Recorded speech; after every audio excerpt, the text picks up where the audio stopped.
Garena Crimson Moon versus the new operative Acacia Chrono Echo. Which one is better and which one should you pick? First of all, both of them are generic operatives, so they have the same damage type. The only differences we can find on them is their damage output. We're going to test them in two ways. The first one is the AoE or the mob clearing, and second is how fast they can finish the boss fight. So before we get started, the Clarina we're going to use is level 80 with the tier 5 4-star weapon, so it's maxed out. Way more ahead than Acacia we're going to use. First of all, we're going to test is Acacia.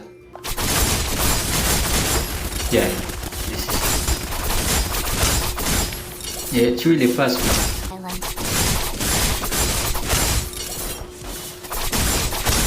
It looks like Acacia Redacted's standard skill. They put it into this operative as a basic attack instead.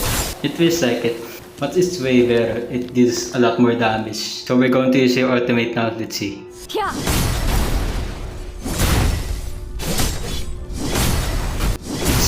It's way too wide. The damage is insane. Look at that. Yeah. Now let's try Clarina this time. Speaking from experience, she's not really good at fighting against multiple enemies. Let's see how long it takes.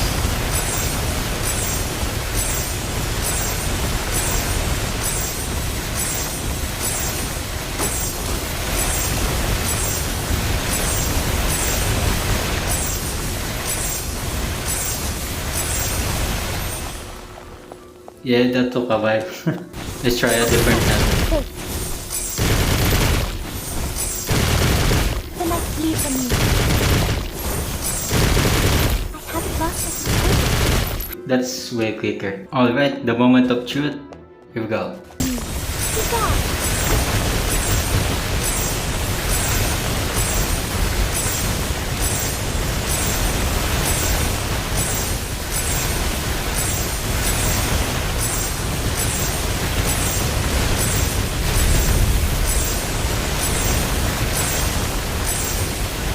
So let's see, it takes a while.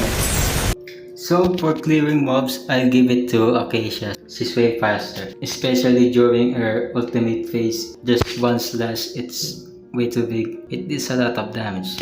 Meanwhile, Clarina, it takes a while for her to finish the mob. Now we're going to the boss fight. This one is big against kinetic damage, so it's really good for Clarina and Acacia.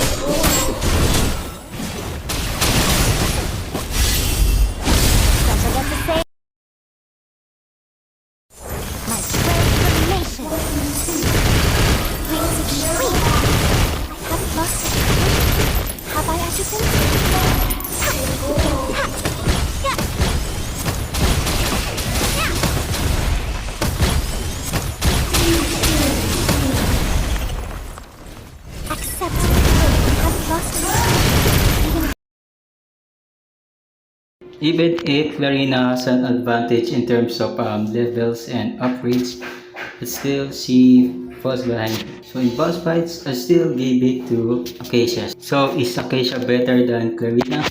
They have their own pros and cons. Acacia excels in terms of damage and AoE and stuff, but she lacks mobility and interruption resistance, unlike Clarina, which she has both of those. Clarina is one of the operatives that can regenerate by themselves thanks to her passive, so she can last longer in boss fights, especially boss fights. Should you get Acacia?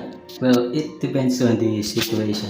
So for example, if you have Clarina, like Infinite Sight or Enya Tempest, which are kinetic operatives that can deal massive damage enough, I don't think you have to buy Acacia because it will be a waste of PG cash, especially if you're a free-to-play player.